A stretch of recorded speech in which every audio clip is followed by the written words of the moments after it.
I tried to quit podcasting before. I did quit. This station I was on had a program. You'd quit, they'd give you a job. One of their workers hauled me in and cleaned me up and told me the deal. The job was crap. The deal was bullshit. But I had enough. I thought I'd had enough. How long did you last? Not quite 6 months. The microphone, it just called me back, Opsa. I can't stay away. You are a real, a lore junkie, some might say.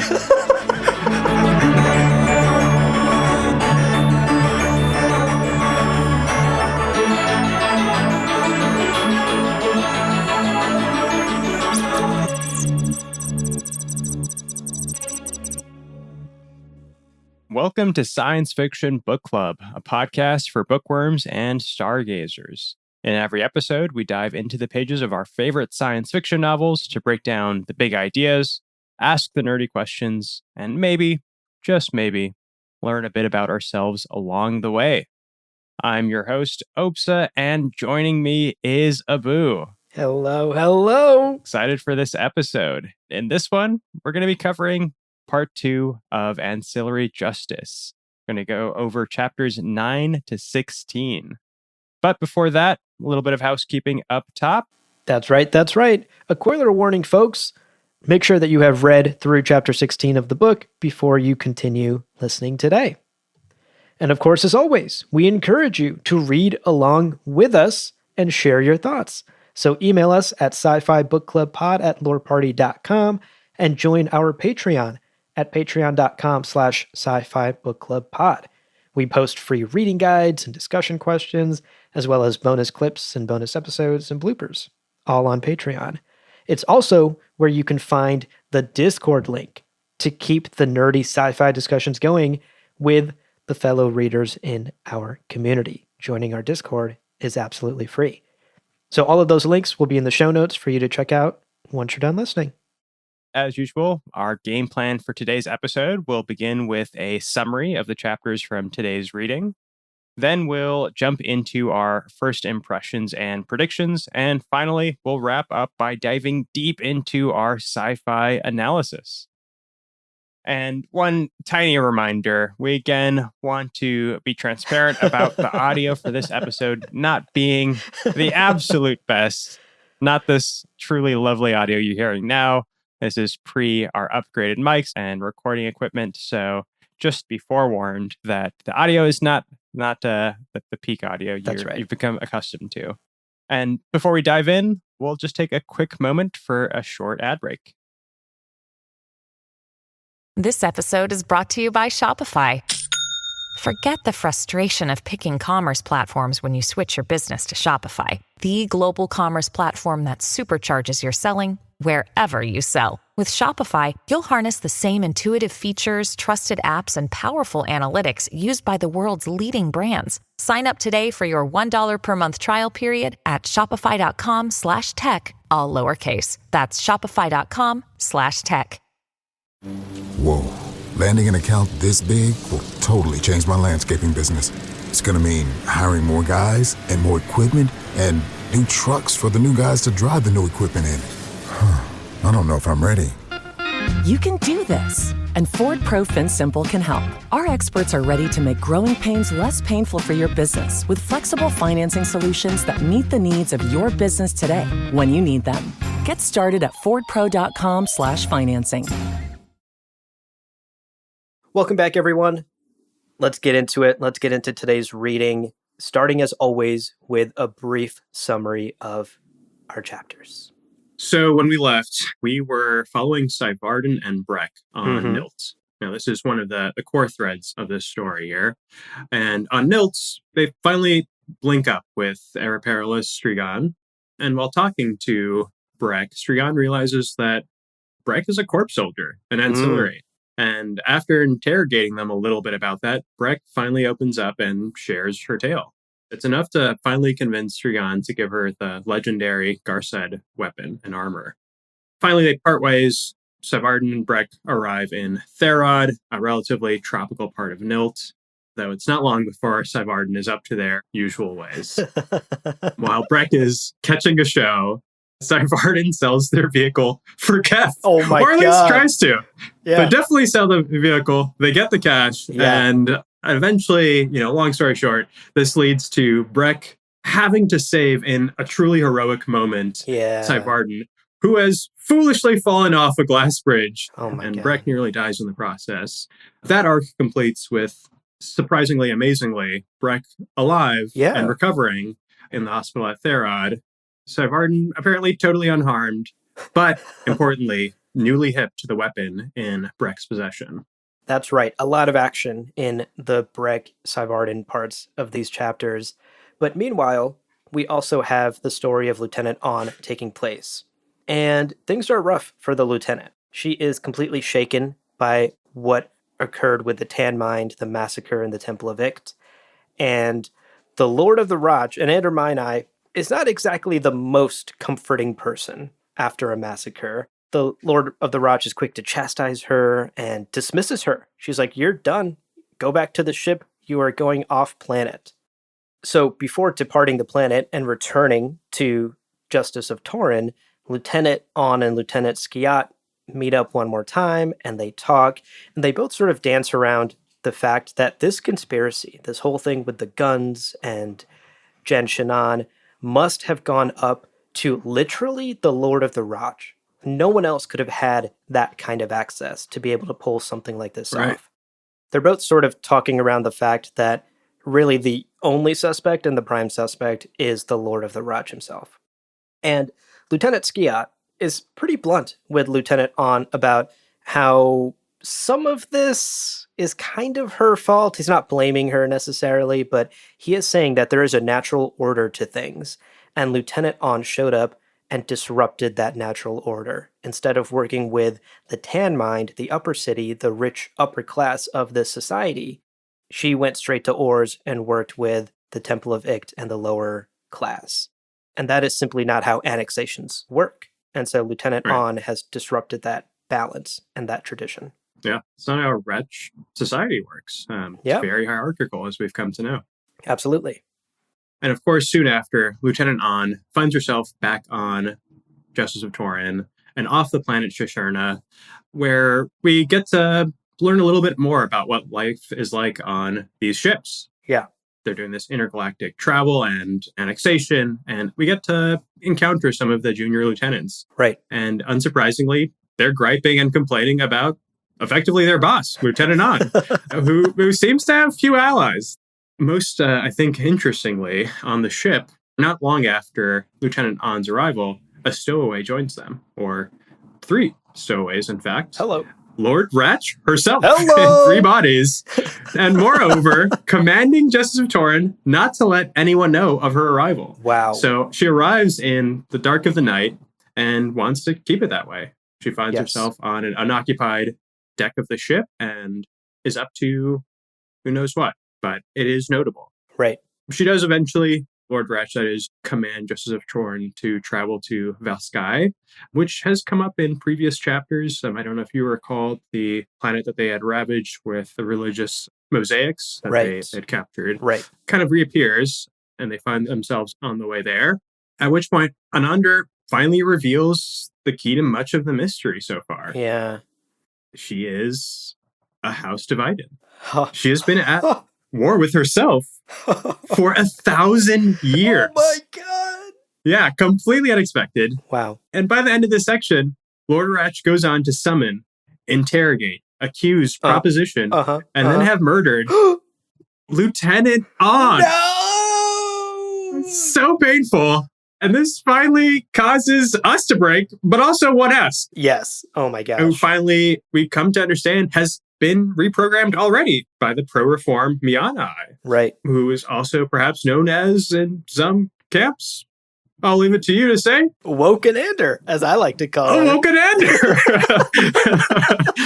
So Wokanander has already been there, has already reprogrammed 1S, and this critical moment when Lord Radch commands the Ancillary to kill Lieutenant On, they finally rebel. They break, and point blank shoots one of Anander's bodies. Wow. Which resulted, of course, all sorts of chaos. And finally, we learn how 1S 19, in fact, becomes Breck by getting onto a shuttle and escaping narrowly, while in their last act, Mianai destroys the ship, completely destroys Justice of Torin.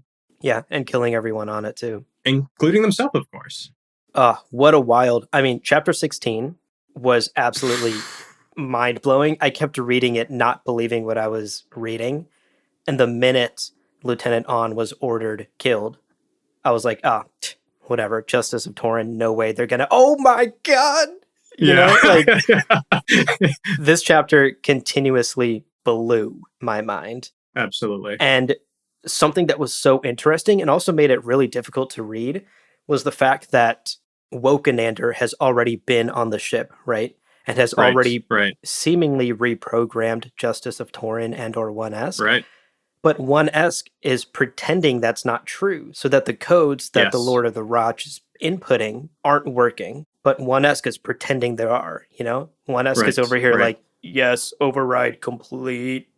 You know, and like the override is not complete, and also is a little bit confused that the access codes don't work. You know, it's kind of puzzling. It's a really wild chapter, and there's so much reading in between the lines.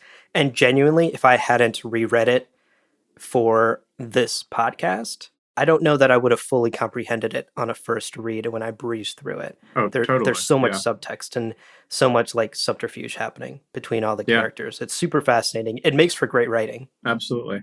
Well, we're already doing it. Let's jump right into our impressions and predictions. Yeah, let's talk about it. If it isn't clear, I'm loving this book. Of course. And it just keeps getting better. I know we said we loved it in our last episode. The first 8 chapters were great. These chapters just dropped bombshell after bombshell on us, and we're starting to see the dominoes line up, and we're starting to see how some of them might fall as we line up for like the final act of this book, the final third of this book.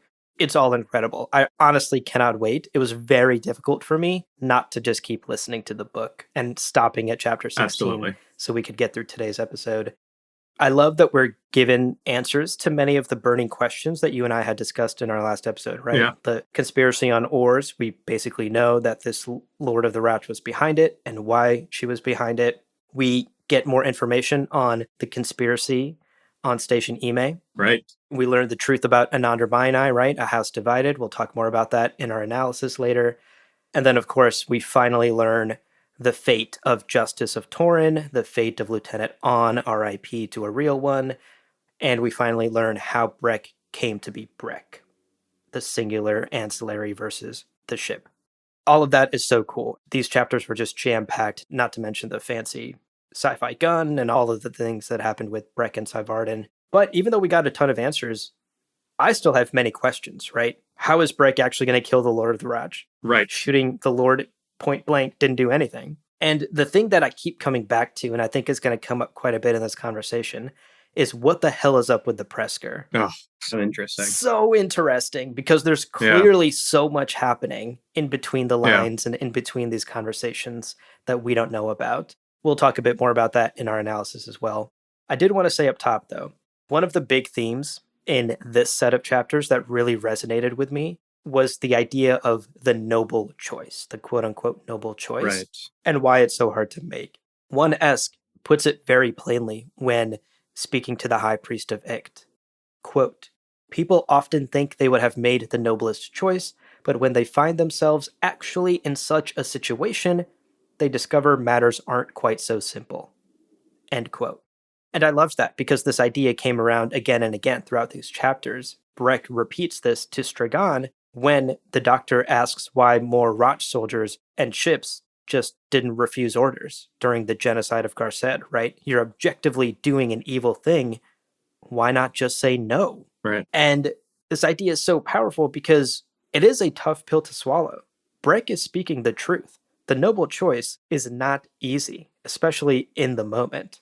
And many of us, I'm sure, have found ourselves in the position of Stragon where we are analyzing a tragedy after the fact and wondering why more people didn't do the right thing or why more people didn't step up to the plate. Right.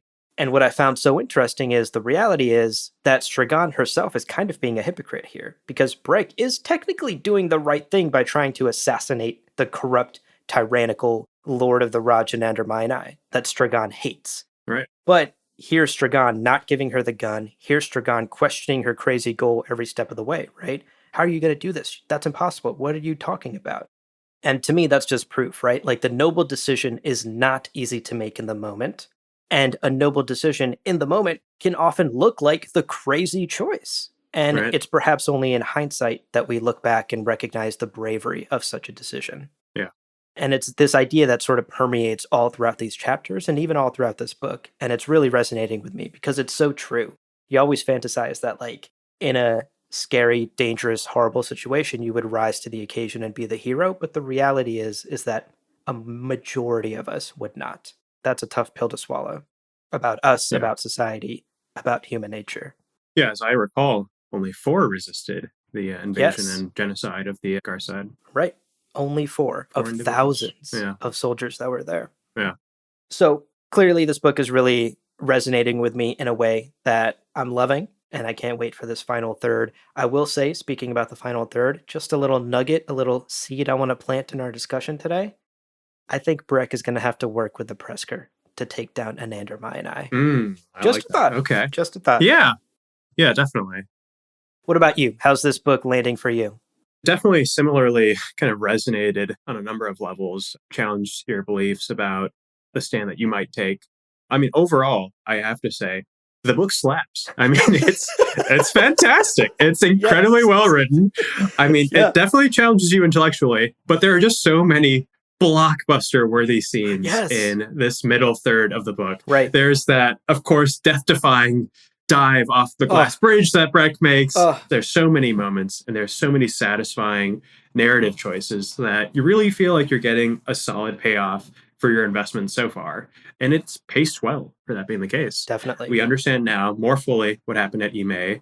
We understand why so many of Anander's actions and motivations were so puzzling and confusing and contradictory. Like on the one hand, there are these reforms that are happening, and on the other, we've got just cruelty at every possible moment from Anander. I'm so satisfied in having a little bit of that mystery cleared up. Definitely. We still have not met Anander. Yeah, right. So right. there That's is so definitely true. some mystery left, and I really appreciate that. And of course, learning how Justice of Torrin was destroyed and how One Esk became Breck. Absolutely kind of thrilling reading. And setting aside the antics of Syvarden, who nearly single-handedly foils Breck's multi-decade plan, Oh my god. trying to score space rocks. Oh my god. Setting aside that, many of the characters' decisions do feel familiar yet compelling. You know, and to your point, what do you do when you're a part of a civilization like the Radch, whose economy is apparently dependent on annexations, a fundamentally cruel act? And it does make you think a little bit, like, is there anything we can maybe predict based on the history of, say, imperialism on Earth, you know, or at least reflect on in coming to understand the Radch? Absolutely phenomenal middle third year of the book. Yeah. I, too, have some predictions. Ooh, I like yours about the Presker. I put a lot of stock in your prediction. I think an alliance seems very likely. Yeah. Like, if Breck is, in fact, going to take down Lord Radch, there must be some sort of alliance. And I think Breck will join forces with some other disaffected citizens. Yeah. And they'll form a confederacy of resistors of some sort. Some might call it an alliance of rebels, you know, but not I, but some might say rebellions are built on hope. Some might say this. So there's going to be some sort of alliance, I think, that we'll come to discover. Okay. I also will say, having not met Wokanandri yet, I have my suspicions. I'm not so sure that they are as benevolent as maybe the depravity of the other Anander is. So I think there probably is maybe just as much corruption, or perhaps that Anander is being manipulated in some way, rather than just being this kind of benevolent force of reform, you know, in Radch civilization. Definitely. And then I don't know if you saw the bit about the emissary to the Presker, but I think that they will appear. Oh, okay. And I think as ally or villain, my guess is villain, mainly because there are no shortage of villains or villainous characters in this book. But I think that is the socio-political kind of a contribution or element that is also kind of clearly affecting Anandra's decisions. Yes. That there is this emissary to the Presker who's almost taken on a more important role than Anandra herself. Right. As like the intermediary with the Bresker. So definitely curious. And maybe the Emissary will be, to your point, the ally that Breck makes and bridges Very that gap with the true. Bresker. Yeah. Ooh, I like that. I like that a lot. And my final prediction, I had so many, and I could go on Yeah, forever. you're really out here like calling the election. You know, damn. I'm known as the Radch Octopus. I know the outcome of all elections in this universe. My final prediction, and I'll stop at this one, is that Strigan basically offered to change Breck back into her pre-ancillary self. And something about that I suspect will come back to play in the future. It might not be Breck specifically, but I think this like concept of we've ended the production of Ancillary.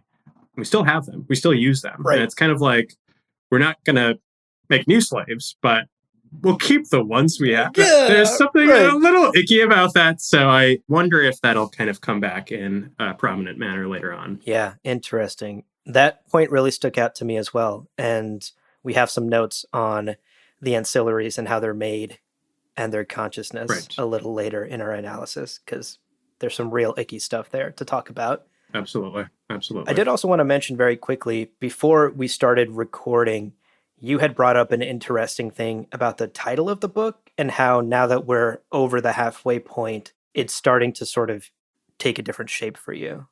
Yeah. In first reading, the title, Ancillary Justice, it kind of clearly evokes some sense of maybe bringing justice to the ancillary. And as you like kind of learn about them and the nature of their existence, it reinforces that notion that we're seeking justice for this population that is kind of otherwise treated as less than. They are the other in this novel in many ways. And by the end of these 8 chapters, that meaning completely changed for me. You know, rather than feeling kind of sympathy or like the poor ancillary, it became a little different. And I think the scene to highlight that really changed it for me was what caused Justice of Torin or 1S to break and shoot Anandr. Right. It wasn't their own indignity or the depravity of ancillary existence. It was 1S's, I'll call it emotional, but emotional attachment to An. And An's undeserved death that were the final straw.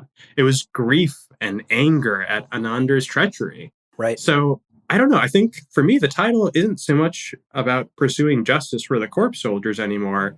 It's 1S's new identity. Yeah. And when you zoom out with that in mind, you kind of realize Breck is the Punisher. Hell and this is her origin story, you know?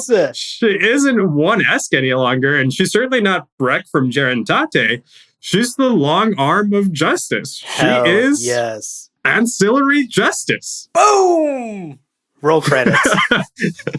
You know, that's what you hope a book will do. Yeah. It'll change your mind and your perspective as you're reading it. Absolutely. I love that interpretation, and I think you're spot on. This book very much has like a Wild West outlaw vibe to it with Breck's journey and reinterpreting that title through the idea of this isn't justice for the ancillaries, this isn't justice for Breck, this is Breck's justice, motherfucker. This is how we do it in the Wild West. Right. Bringing justice to the Radch, you know, like it's this mission of retribution, but also maybe Breck will be the force that actually upends Radch society. I can't wait to find out. Well, those are our impressions and many of our predictions for what may happen in the final third of the book. Let's take a quick breather, but don't go anywhere, dear listeners, because when we come back, we're going to dig deeper into these ideas and get into our sci-fi analysis. So we'll see you in a minute. When you need mealtime inspiration, it's worth shopping Kroger, where you'll find over 30,000 mouth-watering choices that excite your inner foodie. And no matter what tasty choice you make, you'll enjoy our everyday low prices, plus extra ways to save, like digital coupons worth over $600 each week. You can also save up to $1 off per gallon at the pump with fuel points. More savings and more inspiring flavors make shopping Kroger worth it every time. Kroger, fresh for everyone. Fuel restrictions apply. Welcome back, listeners. When we left you, we were just wrapping up our predictions and thoughts on the book so far, and now we dive into our analysis. Beginning with the dilemma. Let's talk a little bit about the dilemma in this section of the book. Yeah. Oh my gosh. And I don't know how you feel about it, but I feel like perhaps the core conflict at the heart of the story at this point is the huge revelation we got in these chapters that Anander Mainai, the Lord of the Radch, for the last 3,000 years, is actually a house divided and has been working against herself for the last 1,000 of those 3,000 years. 1,000 years of internal turmoil is mind-boggling. Wow. Can you imagine? Could not. Damn. So, just as a refresher, we learn in these chapters that on one side we have the tyrant Mainai who wants to maintain the status quo. And this tyrant Mainai wants this badly enough that they will go as far as to work with Jen Shannon, for example, in this conspiracy on ores, or they will work with the corrupt governor of Ime to make ancillaries in secret so they have an army to fight themselves. On the other side, we have the Mainai that you and I are affectionately calling Woke Anander. That's right. And Woke Anander is dismantling the Radch Empire seemingly one policy change at a time, right? We have the end of the ancillaries, we have the end of annexations, we have the treaty with the Presker, we have the loosening of the aptitude tests that will allow someone like Lieutenant On to perhaps rise to a higher station. And I really like this tug and pull between status quo and progressive change, right? We have these two Ananders working against each other. You made an excellent point that we have yet to meet Woke Anander, so how woke Anander is still up in the air. Right. But a lot of these policies do seem to be more morally good, I guess, quote unquote, like ending the corpse soldiers, ending these annexations. All of these are potentially good. At the very least, the lesser evil. At the very least, the lesser evil. I think perhaps you could also even look at it a bit more cynically and think all of these are good also for the Presker because they seemingly decrease the staying power of the Radch Empire, right? No more annexations, no more ancillaries. That does serve to weaken the empire that's been built up. And so you could kind of, in a sense, agree with Tyrant Mainai and be like, if we keep doing this shit, we're going to be vulnerable. Right. It's a gray area. And I think I really appreciate that part of this conflict between Tyrant Mainai and Woke Anander. You almost feel sympathy for Tyrant Anander, who's like, for all intents and purposes, to themselves at least, attempting to keep the lights on, attempting to keep the Radch civilization going. Yes, absolutely. And it's something that clearly this Anander has built, right? It is Tyrant Mainai's baby, the Radch Empire. For the last 3,000 years, she has built it up. And now to have a version of herself starting to take it apart brick by brick, you can tell just by how venomous Tyrant Mainai is that this is personal. Absolutely. Now, the other thing that I found really interesting, and I'm curious about your thoughts, we don't know for certain who caused this divide 1,000 years ago in the Ananders, but the prime suspect, and Tyrant Mainai seems to think this for sure, the prime suspect seems to be the Presker, who are perhaps motivated by some sort of power play against the Radch Empire.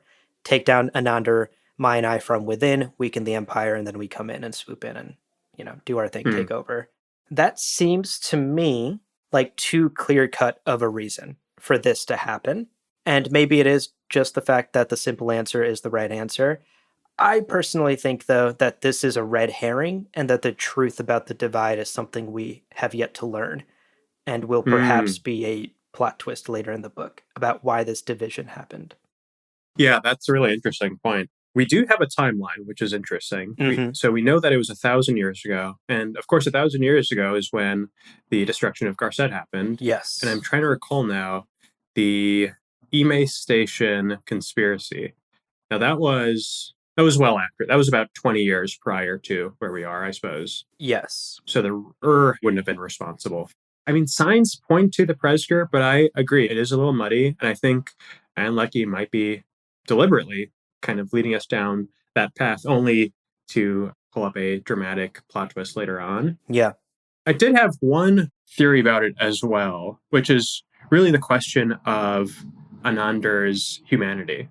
On the one hand, Anander is clearly something on the spectrum between human and AI. Yeah. I mean, they do have many bodies. You can kill the one and not have killed them in full.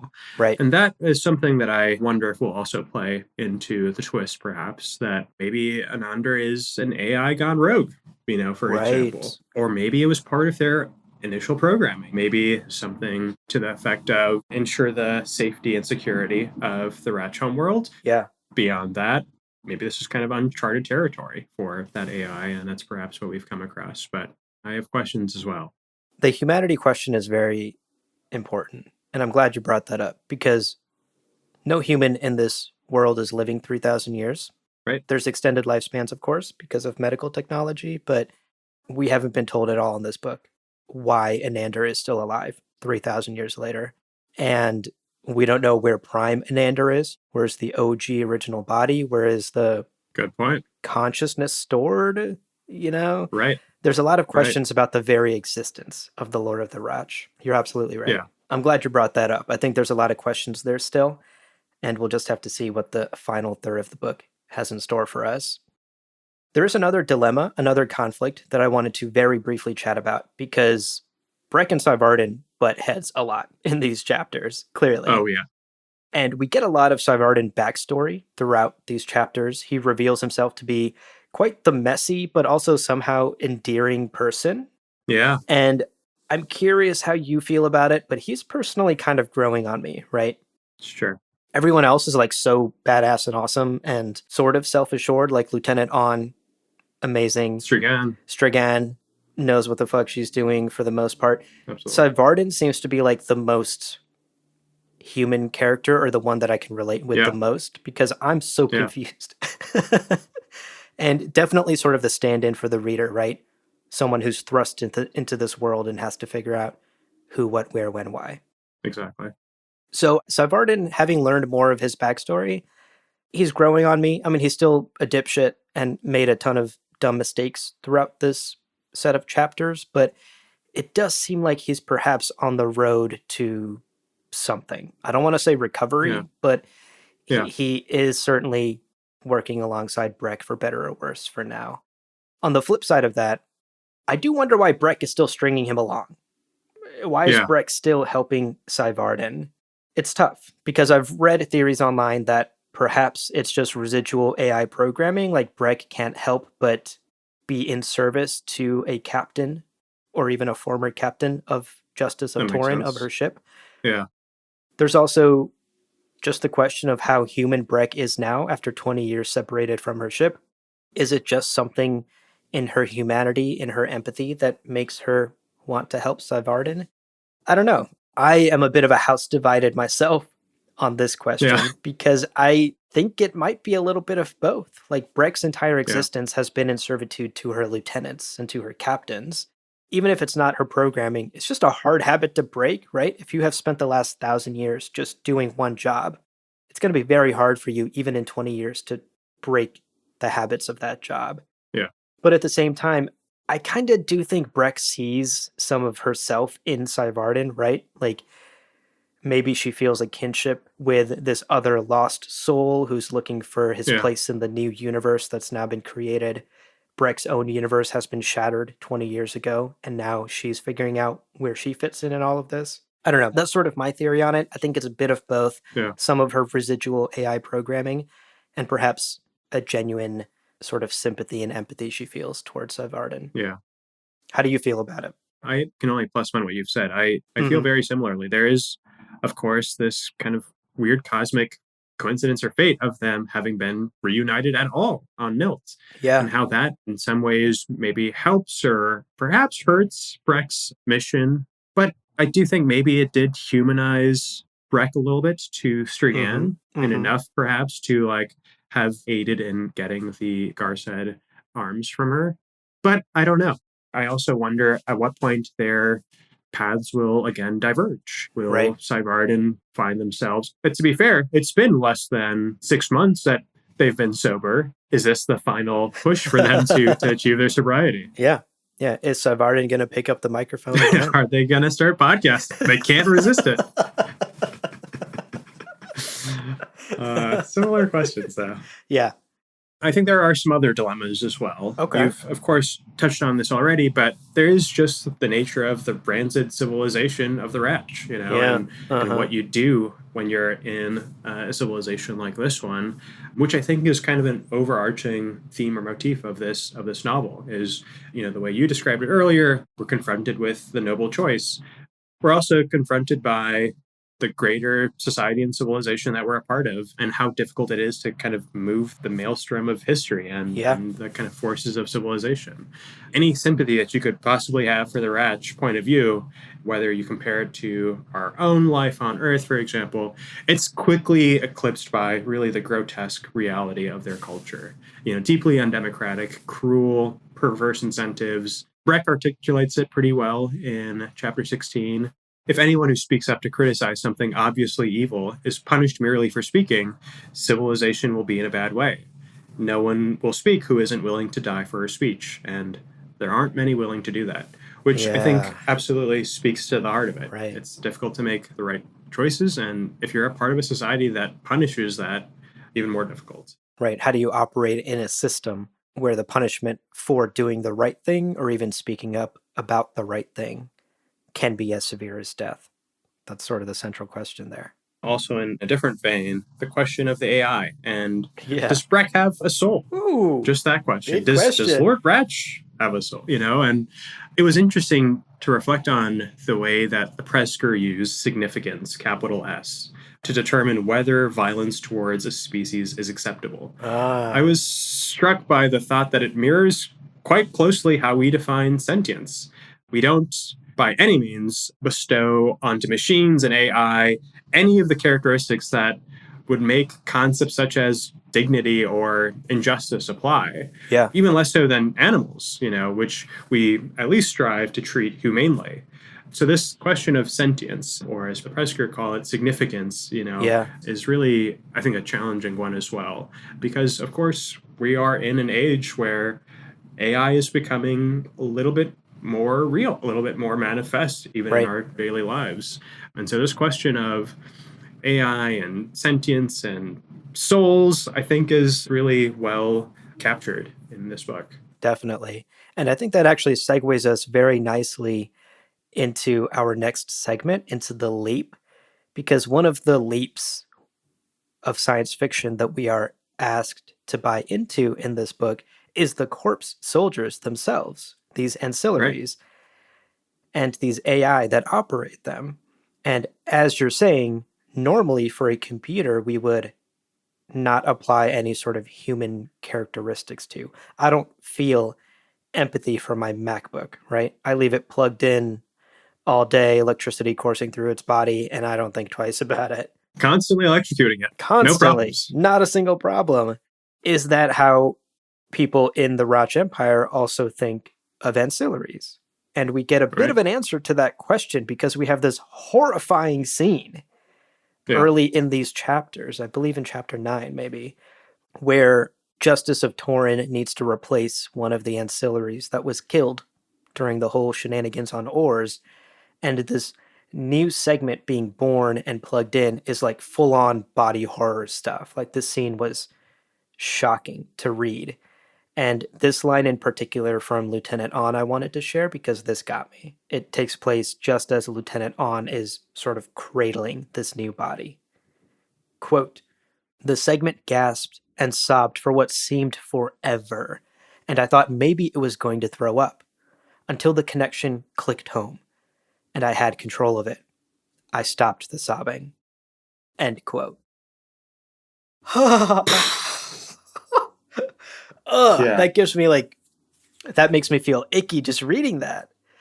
Like, can you imagine just this like horrified person crying in Lieutenant On's arms and then just going, whoop, just immediately silent, dead face.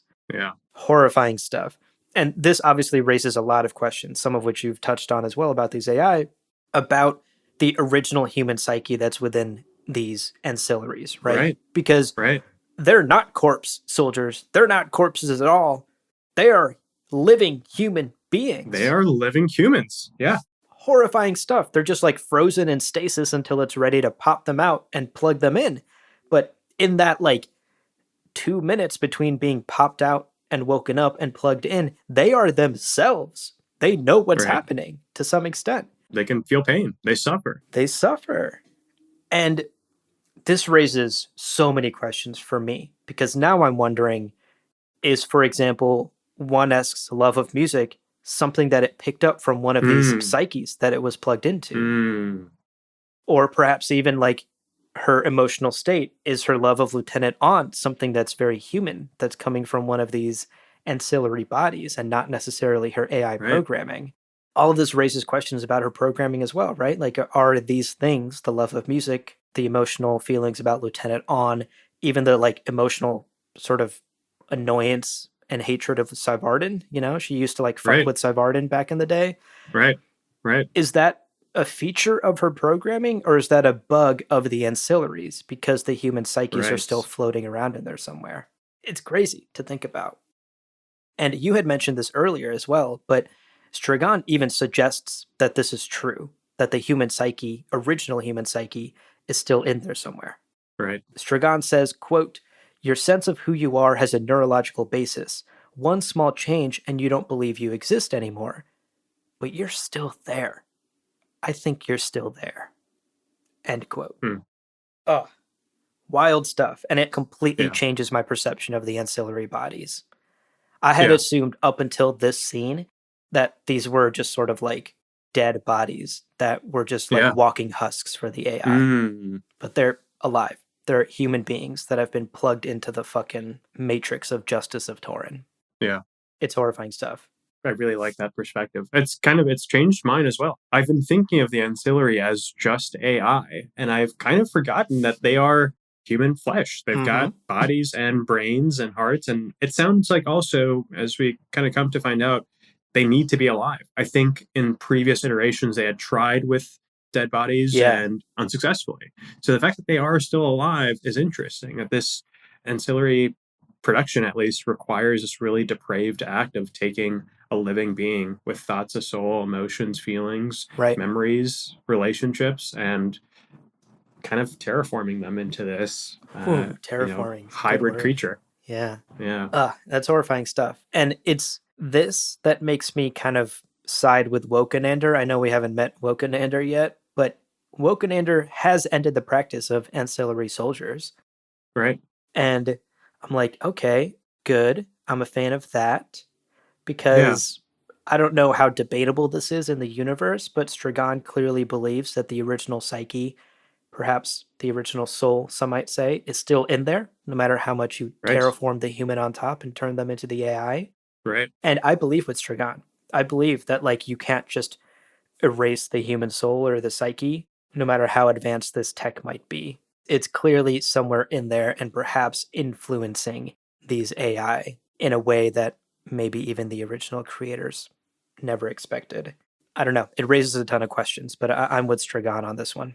Yeah, I mean, even the question of emotions, were they programmed into the AI, or are they merely relying on the kind of natural biological basis for emotions in humans? Yeah. And does that maybe explain a little bit of 1S's actions and kind of like that emotional break when they kill Anandor? Right. Is that the human really kind of coming out? Yeah. Wild stuff. Absolutely. This was like both the ickiest and one of the most interesting parts of these chapters. The truth about the ancillaries. I agree. Yeah. Well, let's round out our episode today. We're nearing the end, Obsa, but as we like to do, it's science fiction, which means there's cool gadgets and gizmos in these books that we read. Gadgets galore. So let's talk about some of the cool tech that we saw in these chapters today. I think in this middle set of chapters, these 8 chapters, we didn't see too much that we haven't encountered so far, though there are some pretty nifty, familiar science fiction elements. So we've got stargates, we've got warping of space and time to traverse great distances, which naturally, of course, if you're an intergalactic species, you must have figured out some way to move faster than the speed of light. Absolutely. So stargates, totally, I think plausible is what I would describe that as. Definitely. And we see this in a lot of sci-fi, right? A majority of spacefaring science fiction will have some sort of stargate or hyperspace technology. Definitely. We've also got a couple more idiosyncratic gadgets in this one, or at least structures. So we've got these massive alien glass bridges whose origin is unknown, even to the people of the planet, as I recall. Yes. They, of course, played that a prominent role in the scene where Savardin slips, falls off the bridge, and Breck dives to save her. Right. This was a little interesting idea sort of added into these chapters, buried by all these other big ideas. But I liked that the humans have no idea where these bridges came from and who made them. And as is very human to do, they've just created myths about why those bridges are there, right? Like these weird origin myths, or the aliens created them, or the pre-humans that came before us created them, or they were an experiment by someone who's controlling all of humanity. All of the classic theories and myths that we in real life also have, right? The pyramids in Egypt were made by aliens. Like, that's a thing people must have been. I mean, they're absolutely, no humans could have done that. Yeah, exactly. Naturally. So, and it's funny that there's a similar idea sprinkled throughout this universe as well. Weird, crazy structure we've never seen before. Must have been aliens or like superhumans from the past who have disappeared, sort of thing. Right. It was fun. It was fun that idea was in there, because that's very true to human nature. Maybe I'll save this for the end, but I do have a little bit of a theory as to the origin of the Radch civilization. Interesting. And whether they might be humans of Earth. Wow. Okay.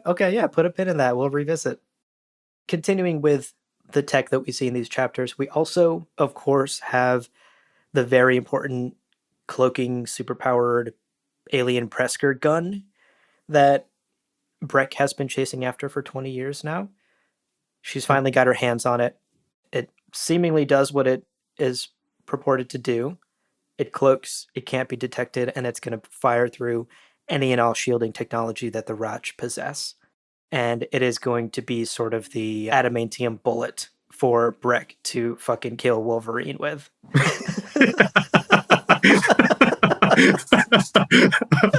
Yeah. And in classical fashion also, there's no discussion of ammo or recharging the gun. It's alien. It's got an unlimited power source, can destroy anything, cannot be seen by anything but the visible eye. Yeah, it's an incredible piece of technology. Yeah. Look, I recognize a Deus Ex Machina when I see one, okay? Yeah, exactly. I think inscribed on it is also Excalibur. So it's truly an incredible weapon. Yeah, definitely. And finally, we also have an active Dyson sphere. This will tie into my theory here, and maybe I'll spring it on us now. Let's do it for the audience. Dyson spheres. It's essentially this mega structure completely surrounding a star, and that is capable of essentially powering a highly advanced civilization. The theory being that for a super advanced civilization, you need as much power as you can possibly get. And the easiest way to do that is apparently to surround a star and harness its energy that way. Yeah. Which is essentially my case for suggesting that this is the nod to the origin of the Radch that I was looking for in the first episode. Okay. I think by referencing what is a very human invented concept, this Dyson sphere, we first encountered Dyson spheres in 1967 or so. In science, let me take it further back. 1937, wow, in the acclaimed Star Maker by Olaf Stapledon. It should really be called a Stapledon sphere, but Freeman Dyson popularized it in a paper he wrote in the 60s. Classic. And very classic story. But this to me feels like the nod, in that this is the allusion to humanity that kind of ties together their shared history, essentially. There's that moment in chapter 13. You spoke to it earlier. The quote is, "Nearly everywhere I've been, popular wisdom has it that the location of humanity's original planet is unknown, mysterious. In fact, it isn't, as anyone who troubles to read on the subject will discover, but it is very, very, very far away from nearly everywhere, and not a tremendously interesting place," which felt like a little bit of a tongue-in-cheek or a wink to the reader on this origin question. Do you think it's Earth? Is Anne Leckie just saying like Earth? I think so. I think ultimately that's what it's kind of coming back. We, of course, learned that Radch civilization is just this pure place where no one can kind of enter into the Dyson sphere. My suspicion is that prior to having formed the Dyson sphere, we became spacefaring and needed to build this kind of mega structure to keep our lights on. Yeah.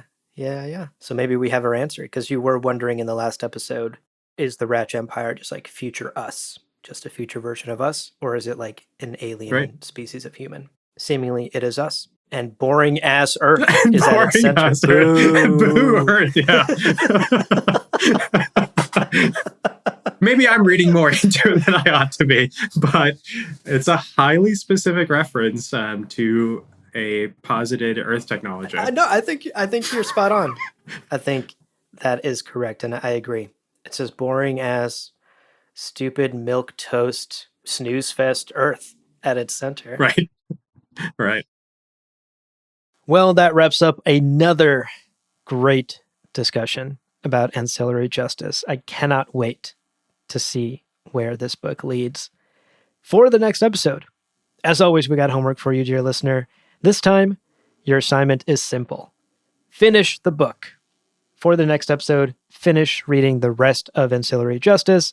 Of course, if you're curious what we're going to read next, or you want to know what the reading assignments and deadlines are, the link to our entire seasonal reading schedule will always be in the show notes so that you can stay on top of it.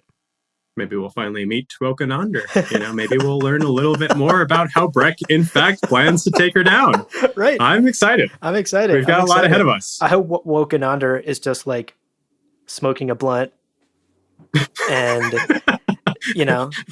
just like the most hippie motherfucker ever. Yeah. Peace and freedom. Just radiating positivity.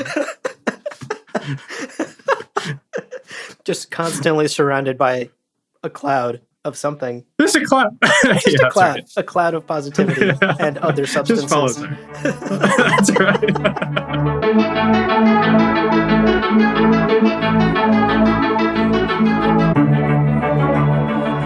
And with that, friends, we will comfort ourselves with the delusion that you will leave us a review on Apple Podcasts and Spotify, and that you'll check out the other shows on the Lore Party Podcast Network on loreparty.com. You can, of course, follow us on Twitter and Instagram, also at lore_party. Thank you so much for listening, and remember, your sense of who you are has a neurological basis. One small podcast episode and you don't believe you exist anymore. But you're still there. I think you're still there.